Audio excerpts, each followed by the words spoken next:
Introduction to Console.log in JavaScript. Console.log is a powerful tool for JavaScript developers. It provides an interface to the web console used to log information associated with a web page. It's used for diagnostic information, debugging errors, or outputting values during execution of JavaScript code. Understanding Console.log. Console.log functions as a method to print output to the console. The output can be a string, a number, an array, an object, or nearly any JavaScript expression. Console.log can handle multiple arguments and will print each separated by a space. Formatting console output.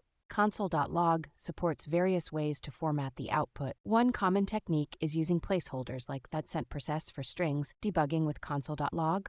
Console.log is vital for debugging JavaScript code. By outputting variables or expressions to the console, developers can examine what's happening in their code at any given moment. Tips, tricks, and common pitfalls. Overusing Console.log can result in a console cluttered with unnecessary information. Forgetting to remove Console.log statements after debugging can impact the performance of the code. To avoid the console showing undefined after your Console.log message, use a comma instead of a plus to concatenate strings and variables. Conclusion: Console.log is a versatile and essential tool for any JavaScript developer. It helps in debugging code or monitoring the values of variables during code execution. Used wisely, it can become one of the most valuable tools in a JavaScript toolkit.